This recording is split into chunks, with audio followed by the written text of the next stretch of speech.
Hello, I'm Tisha Yuri. ဒီနေ့ Tisha သင်ပေးမှာက the reasoning plus sentence ဆိုတဲ့ speaking pattern လေးကိုဒီနေ့သင်ကြားပေးပါမယ်။ဒီ speaking pattern ကိုဘယ်နေရာမှာသုံးရလဲဆိုတော့ဒီခုအကြောင်းရင်းကဘာဖြစ်လို့ညာဖြစ်လို့အဲ့လိုပြောချင်တဲ့ခါကျရင်ဒီ speaking pattern နဲ့သုံးရပါတယ်။အနောက်မှာ sentence ပဲလိုက်ရပါမယ်နော်။ sentence ဆိုတာပထမဗီဒီယိုတွေမှာလည်းဒီရှယ်ပြောထားပြီးသားပါเนาะ subject verb ပါရမယ်ပေါ့เนาะအဲ့ဒါ sentence ဖြစ်ပါတယ်အနည်းဆုံး subject နဲ့ verb နဲ့ပါရမယ်ပေါ့เนาะဒီ speaking pattern ကို why နဲ့မေးတဲ့မေးခွန်းတွေကြရင်ပြန်ဖြေရတယ်ပေါ့နော် for example why are you late today ဘာလို့ဒီနေ့နောက်ကျရလဲဆိုရင် okay the reason is ကြောင်းပြချက်ကတော့ I missed the bus ငါ bus ကလွတ်သွားလို့ပါအဲ့လိုမျိုးပြန်ပြောတဲ့ခါကြလို့ရှိရင်သုံးရပါတယ်အကြောင်းပြချက်ကဘာဖြစ်လို့ညာဖြစ်လို့ပြန်ပြောတဲ့ခါကြရင်သုံးရပါတယ်နော်so အခု for example မှာတော့ဒီ share ကquestion တွေမပြောပြတော့ဘူးပေါ့နော်ဥပမာ the next one ပေါ့ example number 1မှာထားလိုက်ပါတော့ the reason is I forgot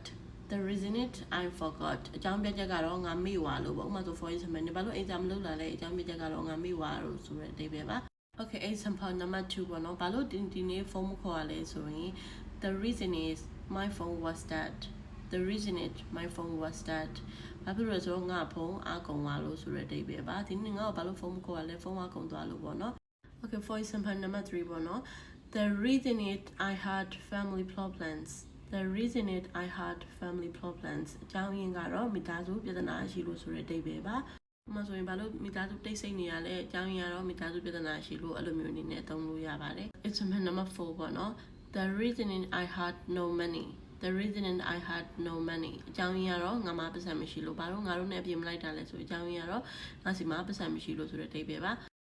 ဒီ speaking pattern ရဲ့နောက်မှာ sentence လိုက်ရတယ်ပေါ့နော် sentence က subject verb နဲ့အနည်းဆုံးပါရမယ် sentence ဆိုရင်เนาะအဲ့ဒါလေးတော့တခြားပေါင်းမှတ်ထားပေးပါနားလည်မယ်ထင်ပါတယ်ရှင် okay bye thank you for watching